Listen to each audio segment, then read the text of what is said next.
We are the one, the light in the dark. One heart, one world, one spark. We are the one, together we rise. One dream, one voice, one sky. Hi, everyone. Welcome to another episode of Women Empowered Across the World. And this is our podcast. And I have another host, Jackie Zuccoli from Arizona, and she is global. She's all over the place. You really want to connect with her. She's a connector. And then we have and I'm Carol Witt, and I'm the founder and the director of YEA Global. And we just went into 62 countries. Wow. So I'm so excited. Japan, Yeah. here we come. And we have our guest today, Amber Golden, and she is going to come and inspire many of us with her story. Come join us, Amber. I'm so excited to be here. Thank you for having me, and thrilled to be in all those countries. How exciting. I can't wait to connect with people in other time zones. Amazing. And I'm in Arizona as well. Oh, beautiful. Yeah. Okay, so come share your story with us. This business of connecting with women and empowering is near and dear to my heart. My personal development story started at 9 years old when I did the EST training. I must have been one of the only kids in history that didn't think that my parents' divorce was my fault, because I knew that that was a choice they made. And while it impacted me, what I needed to focus on was, circumstances happen in life. I can't control what happens to me. I can only control how I react to it. So I've always lived my life that way. And it's a journey, sometimes I'm up and I get that, and sometimes I'm down and so what I've learned is really connecting with others and being of service to others is where the true magic is. And when I'm in that space, connecting with others and serving others is when I help myself the most too. I've had a really interesting career that spanned a lot of industries. I started out I worked my way through college, and I took 9 years to get through college. And I used to be embarrassed about that, but I'm proud now because I realized I stayed and I graduated and I paid for most of it myself. But it was a struggle for me because I wasn't a great student. And so my journey in life was that I tested into mentally gifted minors as a young child, and I was quote unquote one of the smart ones. But then I got into middle school and high school, and I barely graduated high school. School was a huge struggle for me. And I realize now that I had ADHD, and they hadn't invented that yet back then. That in between, and my parents getting divorced and like kind of falling through the cracks, I didn't have help at home to figure out how to do what I needed to do to make school work. So I did go to college though after that by some miracle, because everyone around me kind of did. So I just slowly went the slow path going through college. And then when I finally graduated from college with a degree in interior design, I had done a couple of internships and realized that wasn't my tribe. Those weren't the people I wanted to work with, even though they were great people. They were more interested in, I liked interior design because of how much your surroundings can impact you positively or negatively. So I wanted transformational work in that area. And I wasn't connecting with the right people to do that. If they'd had Extreme Home Makeover at the time, that's what I would have done, because it was about making a difference for me.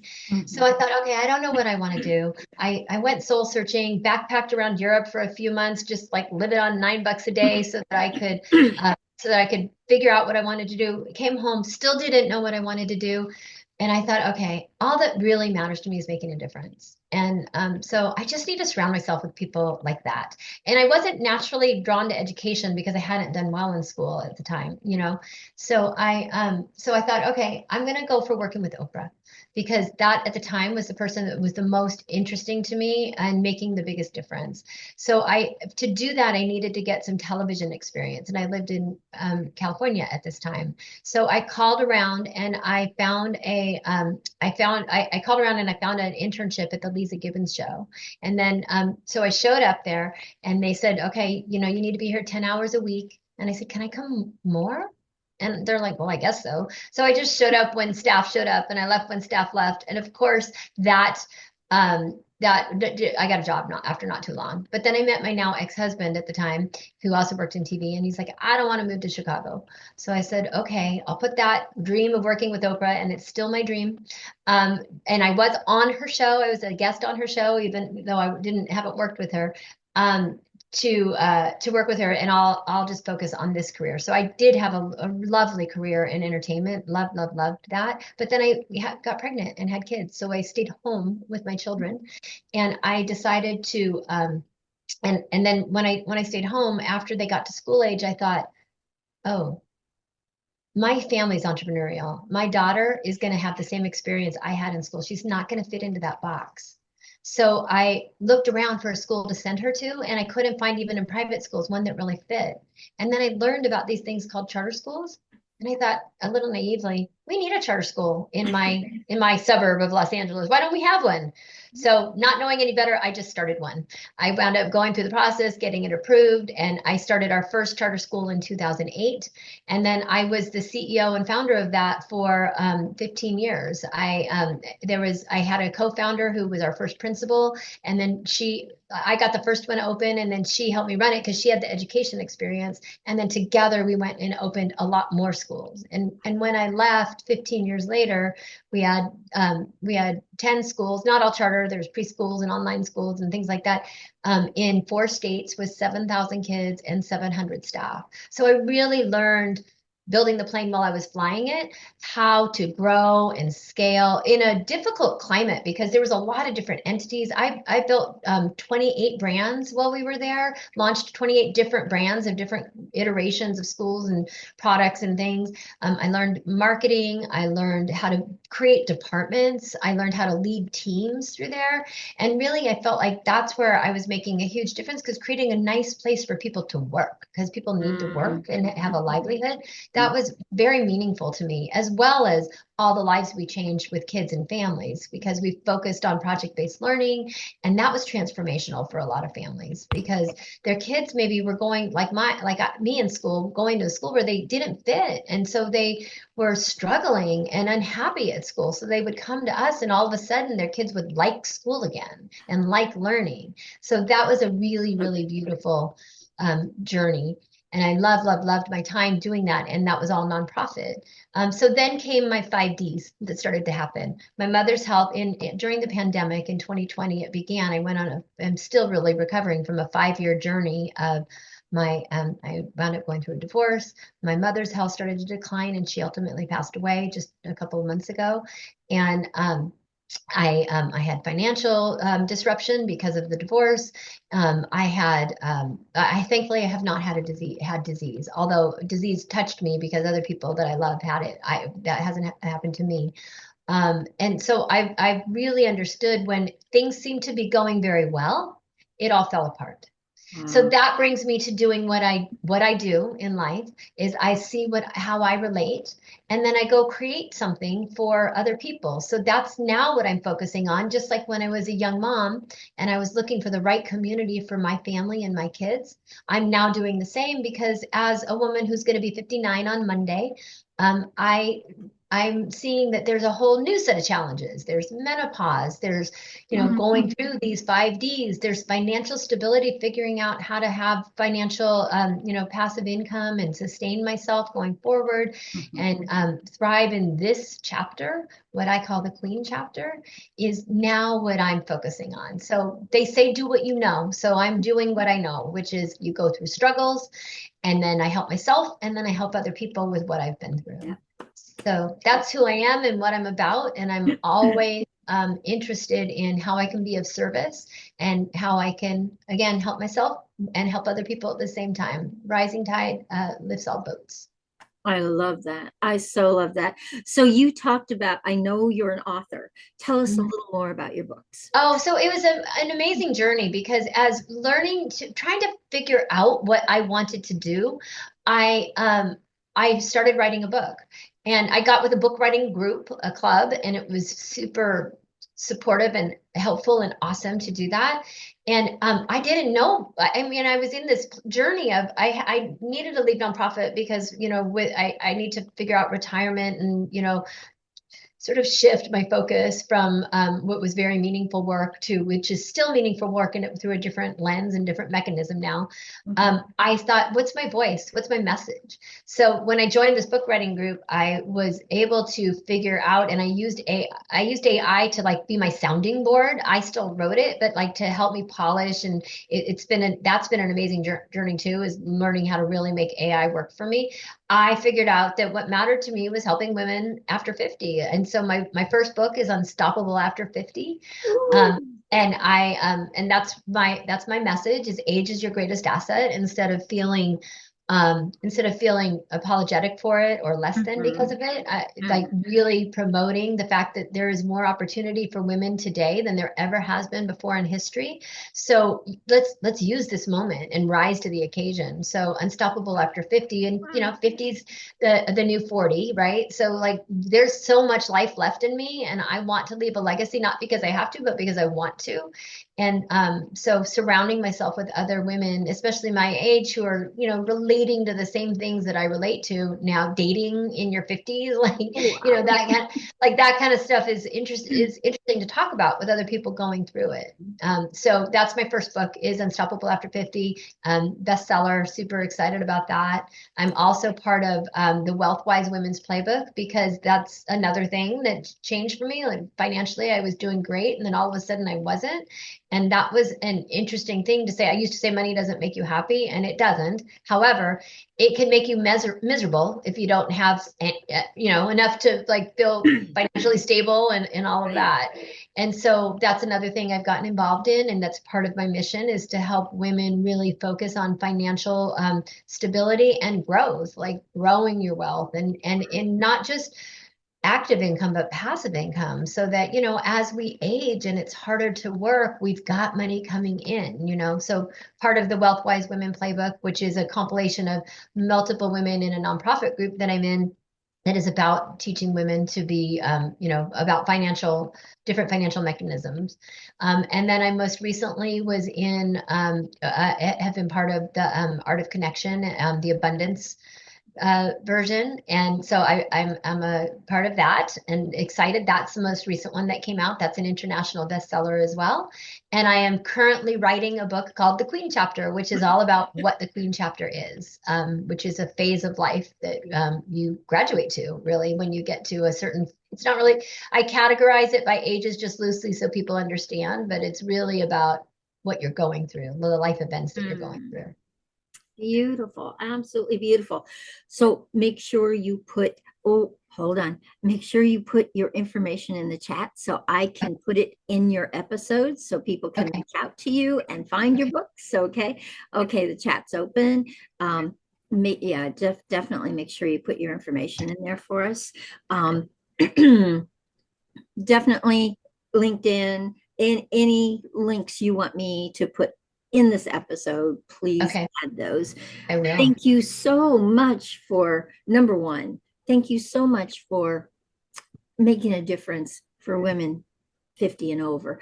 There's a lot out there for younger women. Yes. Not for our age, and because I'm going to be turning 71. So, oh my goodness, I can't believe that. You don't look at it all. That's amazing. So I really want you to understand how important it is, I believe, for women over 50 to have some resources, to have people behind them, to have people cheering them on in that life isn't over.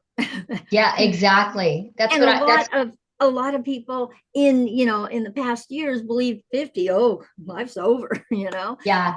Life's just beginning. That's my message too. Oh yeah. So thank you for that. Thank you so much for that. Yeah. Jackie, go ahead.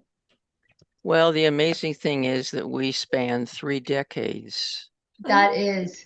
Because I am 80. No way. That's incredible. Yeah. You don't look that. Oh my gosh, you guys are so inspirational.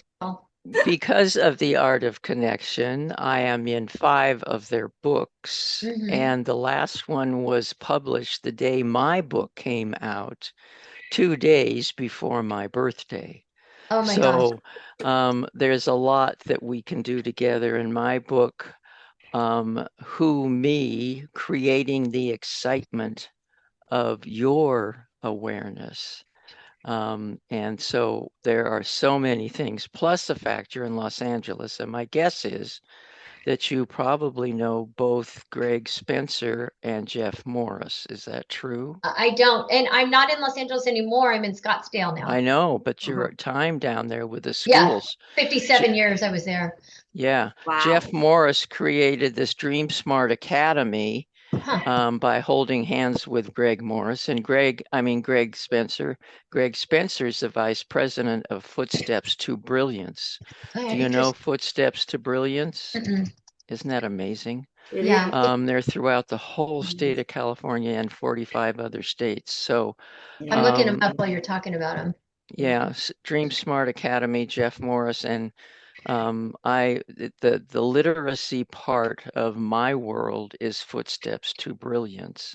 Okay. And that gamified literacy app takes the child to third grade level in 90 days.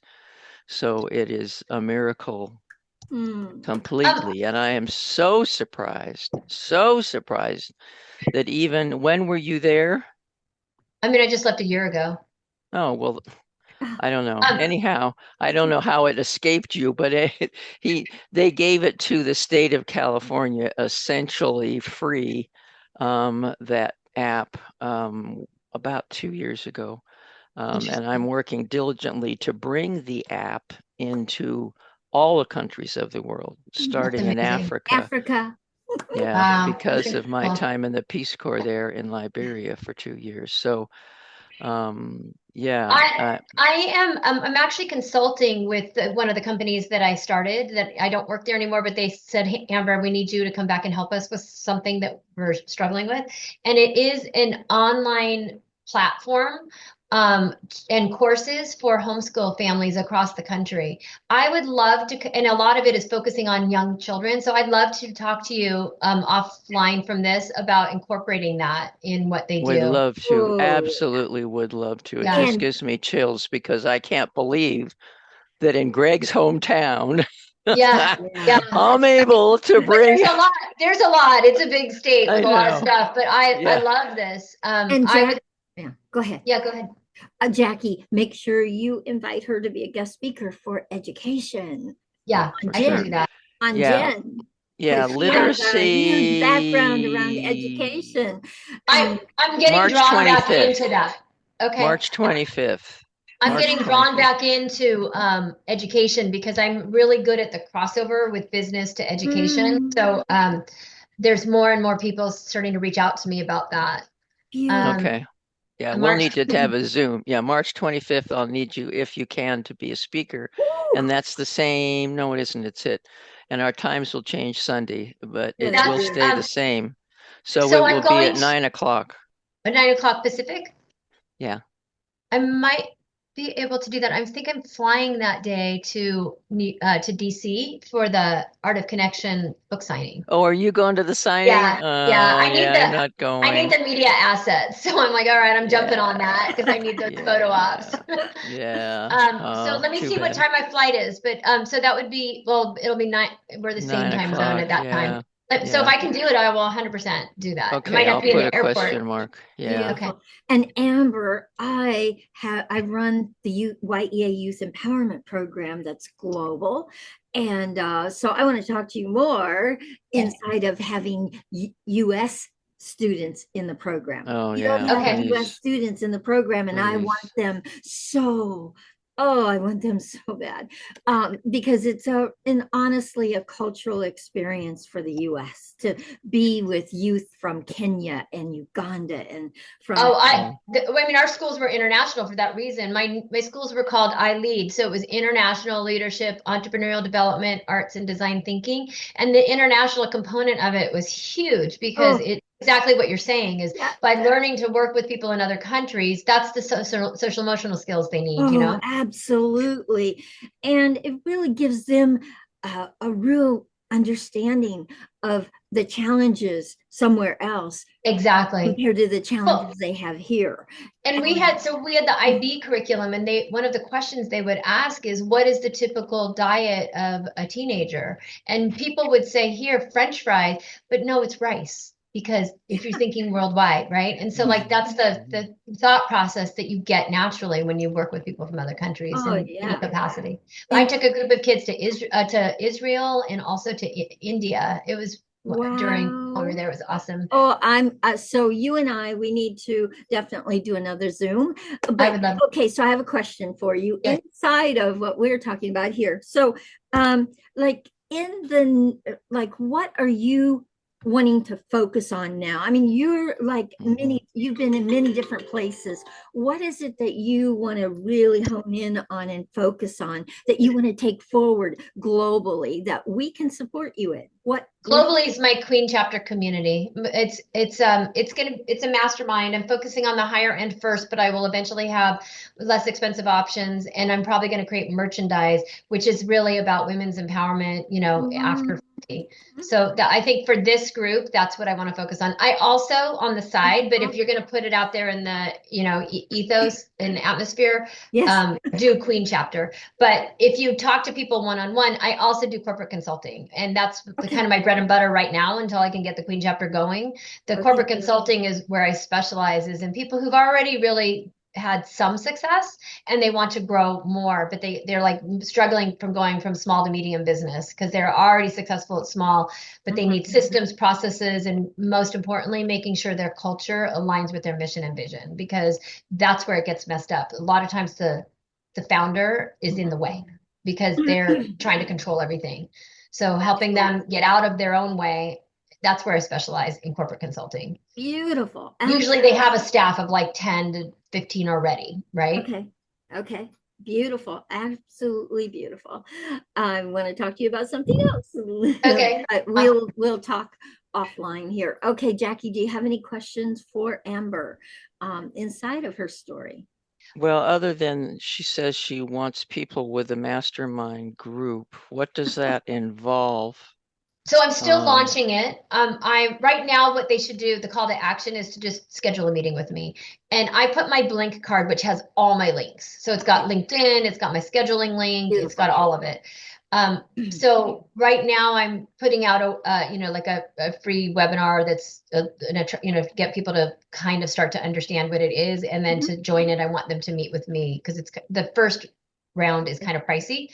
But then if, like I said, I'm starting with the expensive and then going to the less expensive. So eventually I'll have affordable options for the masses, I just am starting the way they say to in that high ticket courses book, because it's like for as the ascension, it's a more fruitful way to go, so that I don't get crazy on the bigger offering, right? Like to get it going first. So if you have anybody interested, tell them I'd love to meet with them and help them work with, and feel free to give out my contact information.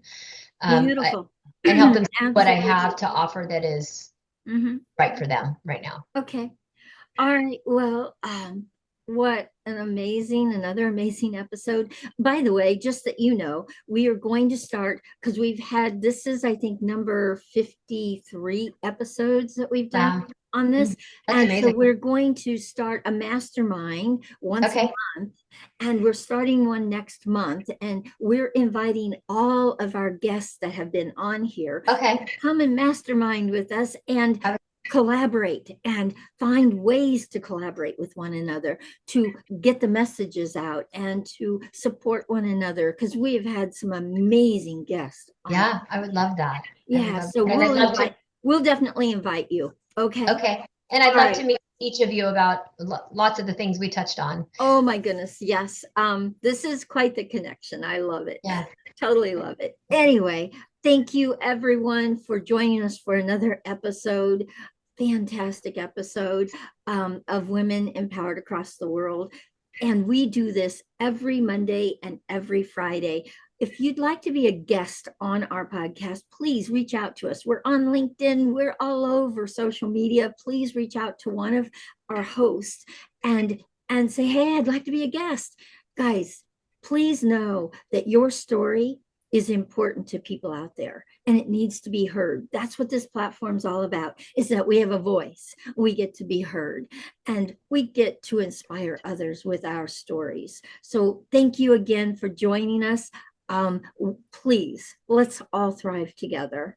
We are in this together. Bye, everyone. Thank you so much for having me. When we stand